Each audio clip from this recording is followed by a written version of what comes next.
Hi, I'm Ricardo. I'm here to present joint work with Wang, Lovedeep Gondara, and Chunyan Miao on differentially private top K selection via stability for unknown domain. So our work focuses on the top K selection problem.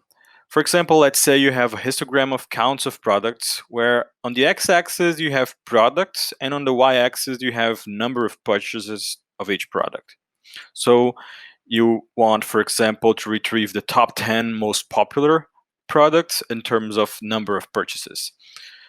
Additionally, we want to give privacy guarantees for the users buying products so that sensitive individual information is not compromised by releasing the top K results. For that, we apply the framework of differential privacy. In this context, our algorithm will work on unknown domain.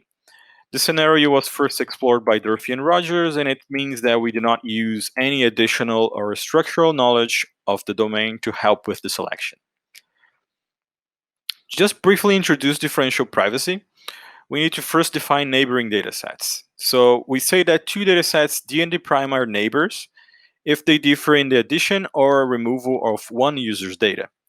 Specifically for top K selection, looking at a dataset D with counts of 5 elements A, B, C, D, if, for example, we add one user's data, we can reach a neighboring dataset with the histogram on the right. In other words, we consider that a user can increase or decrease the count of an element by at most one, but one user can affect any number of elements. In this context, a mechanism M is epsilon delta differentially private if the probability distributions of the mechanism on neighboring datasets is similar, where the similarity is controlled by two parameters, epsilon and delta. So to solve the top K problem, we're going to leverage the concept of stability. So given a dataset D with 5 elements, A, B, C, D, and their counts, adding a user could, for example, reach dataset D prime on the top, and removing a user could reach the dataset D prime on the bottom. With these changes, we see that because of the gap between elements A and B, after adding or removing a user, the element A is still the top one element. So this means that on neighboring datasets, the top one query result is the same, which is a desirable outcome for differential privacy. Nonetheless, this fact is still data dependent, as it still comes from looking at the dataset D. So we must check this gap using differential privacy. So this is an example for one element. For K elements, the idea is very similar. For example, for top 3 selection within this histogram, if we add a user, we can reach the histogram on the top. If we remove a user's data, we can reach the histogram on the bottom.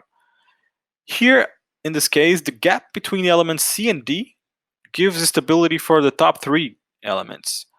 But one detail here is that the order within the top 3 may change.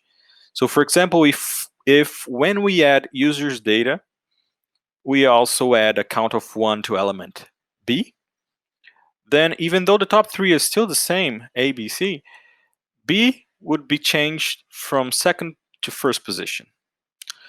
So in summary, this stability we have is for the top 3 as a set. In other words, if we find a gap with stability, our output should be unordered. In this context, our mechanism, which is denoted as TS, top stable, will test for gaps to find stability for top K selection. However, in practice, for a given K, the gap may not be exactly between the top K and top K plus 1 elements. So we need to allow multiple tests to try to leverage stability wherever possible. For example, if we look at the histogram on the right, there is a gap between the top 12 and top 13 elements. So if you want the top 10, if you want to query the top 10, we could start testing at the top 20, stopping eventually at top 12 to then select 10 out of the 12. Also, the testing should continue even below the given K. So for example, if you want top 8 and we start from top 10, we might only find stability on the top 5, returning 5 elements instead of 8. This way, the mechanism allows adaptation to try to get as much as possible from the histogram while still keeping the privacy guarantees. So to do multiple tests of gaps, TS will use the sparse vector technique, which in our case would be specifically tailored to not scale the privacy loss with the k parameter. In other words, we'll do many tests, we'll potentially return k elements, but the privacy loss will not scale with k. Also, TS tests gaps starting from a given k bar, which gives flexibility in terms of where we start testing the histogram. And furthermore, it does not query the full domain, while still guaranteeing the privacy for the entire dataset. So for experiments, we compared our mechanism with the state-of-the-art unknown domain, which is LD. In our experiments, however, there's no overall winner. We have our mechanism both consistently better and consistently worse than LD in terms of utility. For example, and on the left for the bright kite dataset, we see our mechanism obtaining consistently higher utility than LD. On the other hand, on the right, on Foursquare dataset, we see our mechanism with consistently worse utility than LD. In summary, our mechanism works well when there are large gaps in the counts.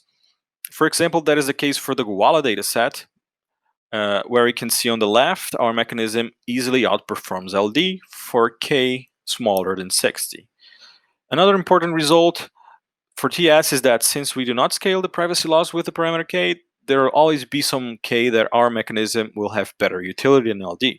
So for example, for Foursquare dataset, where we saw our mechanism consistently worse than LD, for k larger than 200, TS starts to get better results than LD.